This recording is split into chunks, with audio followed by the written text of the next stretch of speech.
Hello everyone, preview দেখে বুঝেই গেছো নিশ্চয়ই এটা একটা ট্রাভেল ব্লগ হতে চলেছে। 29 বছর বয়স হয়ে গেল এই প্রথমবার বন্ধুদের সাথে কোথাও একটা ঘুরতে যাচ্ছি।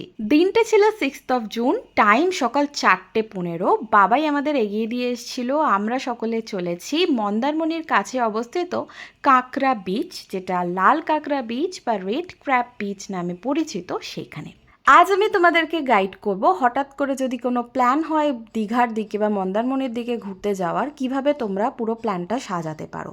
এই যেমন ধরো, আমরা মাত্র 100 টাকার বিনিময়ে একটা ট্যাক্সি করে পৌঁছে গেছিলাম ধর্মতলায়, এবং গ্রিন লাইন মেট্রো স্টেশনের অপোজিটেই কিন্তু সমস্ত এসি বাসগুলো ছাড়ে এবং নন এসি বাসও অ্যাভেলেবল আছে। তোমরা তোমাদের সুবিধা মতো 100-150 টাকা থেকে শুরু করে মোটামুটি 450, 500, 1000, 2000 টাকা এই রেঞ্জের মধ্যে তোমাদের চয়েস অনুযায়ী তোমরা কিন্তু বাস বুকিং করতে পারো। আমরা এটা ওটা অনেক কিছু দেখে, ফার্স্ট টাইম ছিল আমাদের, তো আমরা সিটি সার্ভিসের বাসটাই চুজ করেছিলাম কারণ আমাদের এটা বেশ ভালো লেগেছিল। বাট খারাপ এক্সপিরিয়েন্স তো বলে আসে না, আমরা একটা খুবই দুঃখজনক একটা এক্সপিরিয়েন্সের মধ্যে দিয়ে যাই, যেটা তোমাদের আজ বলবো। ফার্স্টে সব কিছু ঠিক ছিল, কিন্তু বাস যখন কোলাঘাটে দাঁড়ালো 10 মিনিটের ব্রেকের জন্য, বাসের এসি আর চালু হচ্ছিল না।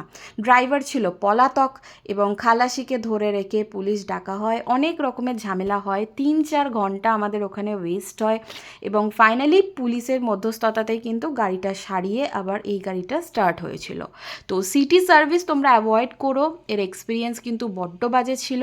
তাই তোমাদের বলবো, কেউ যদি যাও একদমই শ্যামলী পরিবহন বা লোকনাথ বা গ্রিন লাইন বা এই ধরনের যে বাসগুলোর, সেইগুলো তোমরা ট্রাই করো বুকিং করার। চাউলখোলাতে নামলে সেখানে অটো টোটো অ্যাভেলেবেল আছে। মন্দারমণি বা এই ধরনের বিচগুলোতে আসার জন্য ওখানেই নামতে হয়। আমরা যেরকম 200 টাকা দিয়ে আমাদের যে রিসর্ট ছিল লালকাঁকড়া বিচে, দ্য এমারেল্ড বে ইন, সেখানে চলে এসেছিলাম। এটা ছিল আমাদের কটেজের রুম। এক একটা রুমে 2 থেকে 3 জন থাকাই যায় আরামসে। ফুল এসি চালিয়ে খাওয়া দাওয়া সমেত 1600 টাকা প্যাকেজে অফ সিজনে পেয়েছিলাম। আমাদের তো এক্সপিরিয়েন্স ভালো, বাট এখানেও কিছু খারাপ এক্সপিরিয়েন্স আছে, সেটা পরে তোমাদের সাথে শেয়ার করব। আপাতত ভালো দিকগুলোই বলি। যেমন ধরো, আমরা যখন পৌঁছেছিলাম ভাটা চলছিল। এখানকার সমুদ্র খুবই সুন্দর, ঢেউ যেরকম আছে তার পাশাপাশি জলের কোনো টান নেই, অনেক দূর অবধি যাওয়া যায় এবং বালি কিচকিচ করে না স্নান করার পর। এটা হচ্ছে সব থেকে বড় ব্যাপার, মাথায় বালি কিচকিচ করে না। তো আমরা খুব এনজয় করেছি এই কদিন থেকে। আমাদের কীরম লাগলো আরও ডিটেলড ভিডিও নিয়ে আসবো। ঝিনুকের বাহার দেখো, করিও আমরা করিয়ে পেয়েছিলাম। আপাতত একটা ন্যাচারাল সাউন্ড দিয়ে ভিডিওটা দেখে নাও, তারপরে আমি পরবর্তী ভিডিওতে বাকি জিনিসগুলো তোমাদের সাথে শেয়ার করি।